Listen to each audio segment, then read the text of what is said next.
Welcome to the Heli Academy podcast, your guide to success at Hillsboro Heli Academy. Whether you're a current or future student, we hope each episode will help you on your journey in aviation. It all starts here, where your dreams take flight.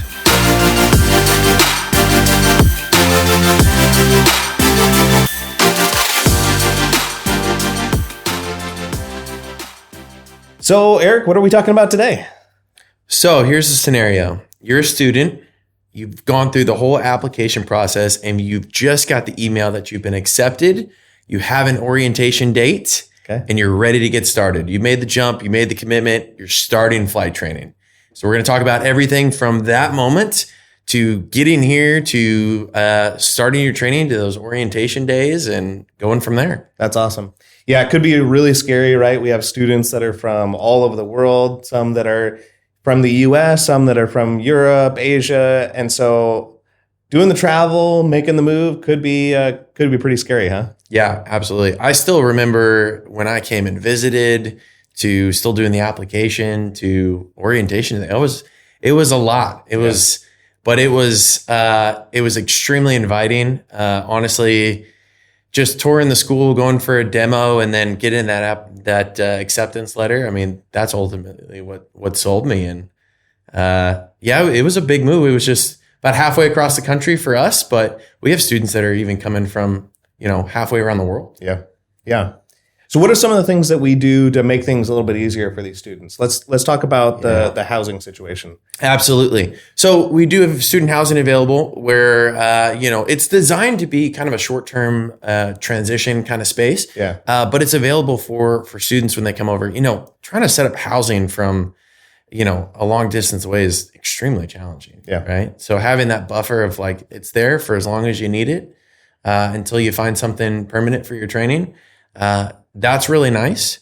As well as, we have our co-pilot program. Yeah. Actually. Yeah, that's cool. Talk a little bit about the co-pilot program. So it's actually completely student-led. It's not even something that, I as the chief instructor am even remotely involved with. That's cool. Because that's the students carrying, right? That's right. Yeah. That's right. Yeah. That's like kind of the first step into community is we have these students that volunteer and they say, hey, yeah, I'll help this new student coming in and answer all their questions. And that's kind of the first little step into getting into the community, right? So you got a buddy that'll, show you around town, show you around school, right? Recommend hey, these apartments are great, and all these kinds of questions, and that's really cool. And I just love that it's all the students, right? That's all community coming out. Yeah. Yeah, because community is really important here. We really, really encourage students to get to know each other, and that's why we only do the short-term housing, right? Mm-hmm. Is because after you get here, you're going to meet people, you're going to get to know people, you're going to find somebody that you want to roommate with, and you can go get your own place with your own things, and set things up just like that, right? Absolutely. Yeah, absolutely. So when they get into the country, either their co-pilot or somebody from the school usually meets them at the airport, takes them to the apartment, takes them grocery shopping, and then you go to if you chose to do student housing, you go to student housing, right? Yep. Let's talk about what's in student housing for them available. Yeah. So, it's fully furnished. You got Wi-Fi and everything like that. Everything that you need is already set up. To make that transition nice and smooth. Washer, dryer, towels, all the things, kind of like a hotel might be, only maybe a little bit more because you got cooking supplies too, right? That's right. Absolutely. Yeah, it's a full furnished apartment. Okay. And then co-pilot shows them around town, brings them to the school, check out the school. Yeah. What would you say? How long before your orientation date do you think you should show up? Gosh, I would say about a week's kind of a safe mark. I think that's about what I did just on my own internal planning. But especially people that are coming from different time zones. Oh yeah. Come in, getting over the jet lag. Yeah, get acclimated. It's an overwhelming process. It really is. I mean, a lot of our students there, this might be their first time away from home, right? This could be the first time that they moved to a totally foreign country. Yeah. Right. Give yourself time to get here and get acclimated and not feel like you're getting hit by a tidal wave. Right. I actually love the process. It was, for my wife and I, it wasn't the first time we moved away from home, but it was definitely the first time that we moved across country. Oh yeah. Right. And, as a helicopter pilot, you could get some jobs where you're moving around a little bit. And so it's scary at first, but it's a good process, right? It's a healthy process, kind of gives you the confidence to go, if I need to do this again, I can, right? Second time isn't so scary. But I think that's kind of why the community jumps in the way it does, right? Why we have the pilot, the co-pilot program and all that kind of stuff. And our students care so much is because they went through the same experience, right? Yeah. Of kind of that, like, oh boy, I guess we're doing this type of thing. And I think that's just really valuable. So I would say a week is great. Give you time to get all your ducks in a row before orientation, because orientation's a lot. So it's nice to kind of feel settled before you start that. Okay. So you get yourself acclimated, get to know the area a little bit. No more jet lag. Get over your jet lag. And where did you move from? You moved from Texas? I moved from Texas, okay. Yes. Yeah, so that's kind of like a foreign country. Absolutely. And we drove that long way. It was like 35 hours or something crazy. And showed up in Portland at like 11:30 at night. Just crashed for 2 days. It was a lot. Okay, so then we get to orientation day. Yep. You show up. How many students can you expect to be starting with us at the same time? Usually right now we're about anywhere between like 5 and 10 students. Yeah. And you'll have other students that maybe aren't starting orientation with you, but you're in the similar courses that you'll kind of get to know as well. But orientation day, 5 to 10. And we start orientations once a month. Once a month, yep. So you could start anytime during the year with the exception of December, right? Yeah. Why is that? The holidays are right around the corner.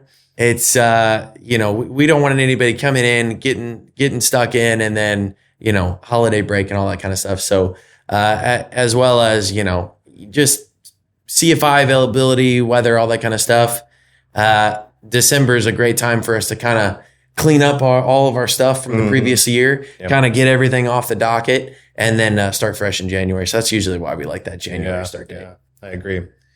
So people might wonder before showing up, what's the best time of year to start their training? Is there a best time, or can they start anytime, again, not outside of December? I really think there's no bad time to start. Yeah. Why is that? It's you could say, oh, you want to be, spring, summer, fall kind of weather, all that kind of stuff. Yeah.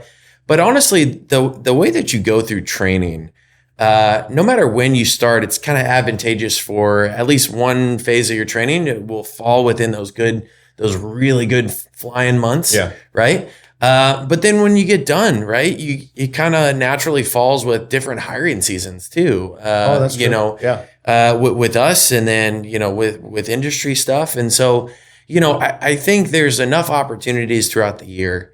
I don't think there's a bad time to start. The biggest thing is just get here. Yeah. And get started. Yeah. Right. I know I started my training in January. I did as well. And really? Yeah. That's funny. For me, it was the best time. It was like holidays were over, New Year starting, new thing. And I thought it was great. And so, I mean, we'll touch on weather and flyable days and things like that on another episode. But I think, I totally agree with you. Any time of the year is going to be great to get going, get started, because the training is typically 14, 15 months, somewhere around there. And so you're going to experience all the weather anyway. All of it. So it doesn't really matter when you start. Yep, absolutely. Yep. And us as pilots, it's all about risk mitigation and figuring out how, what we can do in different conditions. And so we don't just shut down, right? Because the weather is not what we want it to be. We go and see what it gives us, and we keep training ultimately. And so, there's no bad time to start. Yeah, cool. Okay, so orientation day, you get here, you show up. What are we talking about? Holy smokes. That's a big day. Yeah. That's a big day for the CFIs. That's a big day for the students. As a student, you're just having everything thrown at you as far as information. And we know that. And we're very gracious about that, right? And that's what your CFI is for. It's kind of like, your second co-pilot, the guy that's going to get you, accustomed to how we do training and the operations of the school and the ins and outs and that type of thing. They're your resource. They're your teammate for that. And so, we know it's a lot of information for the first day. Yeah. Right. But you got somebody there to help you through it and remind you and to coach you through, as you get used to all of our operations. But so we come in, you meet your CFI, we all kind of get together, you meet the students you're doing orientation with, which is so valuable because those are, going to be your contacts and your friends throughout potentially your entire career. I still know exactly who I went through orientation with. Oh, yeah. Right. Yeah. And it might be the guy that gets you the job 10 years from now, right? Absolutely. Yeah. Absolutely. Yeah. Yeah. We have a lot of graduates in the industry. And so, get to know those people. I think that's important. Absolutely. Yeah. And the people that you go through training with, you just create a bond. You're going through, it's like anything. You go through something together and you just create these really, deep lasting friendships. And we have a lot of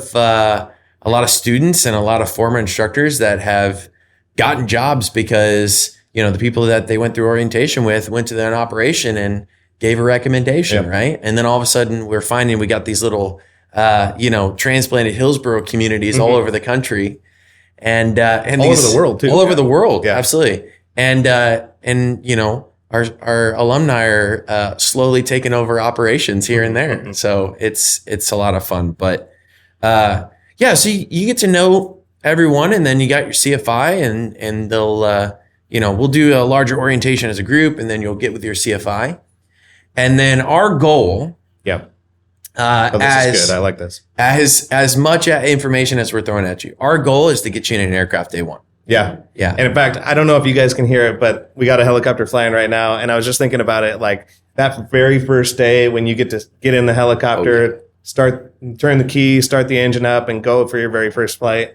It's something you'll remember for the rest of your life. Absolutely. Yeah. And there's been all this buildup, right? You went through the whole process. You maybe had a little bit of waiting time for your orientation date. Like there's a lot of buildup, right? We want to kick it off right? We're here to do a fun thing. Let's get you in the air. Let's show you, hey, oh snap. I'm flying a helicopter day one. That's starting on a good foot. And we try to do something fun on day one, right? Mm-hmm. So they can expect to, go see something cool, go do an off-airport landing, maybe go to downtown Portland and land at the downtown heliport. Just get out there and go enjoy it, right? Yeah. Yeah. Starting in January, we went down and saw all the waterfalls down the Columbia River Gorge. Oh, man. Multnomah Falls. And then we landed on an off-airport spot that was actually dusted with snow. Oh, that's so we came in, the snow's popping up, and I'm just like, oh my gosh. And then my instructor goes, do you want me to take a picture of you? And I still have that picture. I do. Oh, man. Oh, we should show that. Yeah, absolutely. Cool. I have a folder where I dump all my pictures from flight training in there. And so, I still have a picture of myself standing in front of a helicopter. My hair was much longer than I think it's been in a very long time. Standing in front of a helicopter, my instructor, giving me the briefing before we went on a demo, and then I got the same thing for that first day of training. So cool. It was very memorable. That's really cool. So you go for your first flight, learn a little bit about the helicopter, maybe do a brief ground lesson or something. Absolutely. Yeah, absolutely. They'll meet with their CFI. They'll be introduced to the training course, right? There's going to be a lot. And then, they might get a little pre-flight lesson or something like that. And talk about the helicopter, go fly. And then they'll sit with their instructor and kind of get the schedule moving forward. so they know when to show up for their instruction. And it's honestly great. And then the biggest thing that I can recommend to a student starting out is be at the school, be involved, right? Yeah. Get into that community. Those are your friends are resources for you, especially when you've just made this big leap, right? Yeah. And that's something that I think we're really proud of at this school is the type of community that we have. I know when I first showed up, my first day, they were like, "Hey, do you want to come helicopter camping with us?" They had a camping trip on the coast, and I was like, "Oh wow!" But that was it. Is our students recognize when somebody's new, and they just grab them, and it's honestly, it's amazing. Yeah. So don't go home. Don't go hide yourself in a cave. No. Go get lunch with somebody. Absolutely. Go out. Maybe hang around. I mean, are they allowed to hang around here at the school? Absolutely. Yeah. We just so encourage that. We got the garage. They can sit and play pool and hang out with everybody. We got rooms for studying and